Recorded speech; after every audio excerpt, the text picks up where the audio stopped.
NewView Strategies is the go-to source for actionable training and process efficiency in Microsoft Dynamics NAV and Microsoft Dynamics 365 Business Central. This tip will help you with journals. Let's learn how to post a $0 line on a journal. I'm a big fan of recurring journal entries, and one thing I hear that keeps people from using them is they think that they can't post a line with the $0 value. Let me show you what the problem is, and then I'll show you the solution.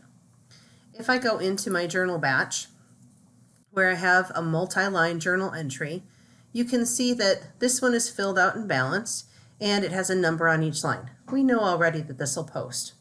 But what happens if, in a particular month, you don't have a value for that one line? If you don't have a value for that line and you try to post it, you're going to get this error. It's going to tell you that that line cannot be zero or empty.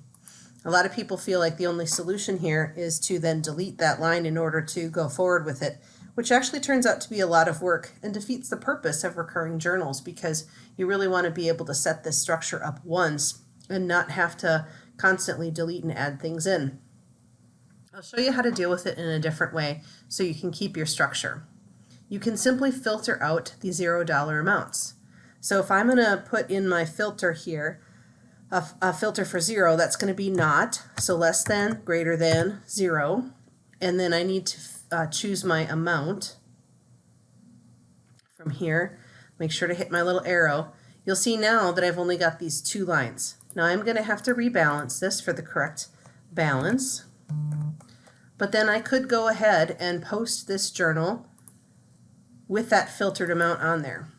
So it has posted that, and you'll have to pay attention to whether your filter is on or not, and sometimes this is a good reason that you might want to make this variable. So if I know that I have this filter on next month, I'm going to unclick this and take a look at what I have for the next month. I might need to fill out my amount now for the next month, and one thing to pay attention to is for anything that I had to fill out that was 0 before, I'd have to catch up my dates on this one. Since this one was filtered out, it didn't change. So now I should be able to rebalance this appropriately and post my new journal entry.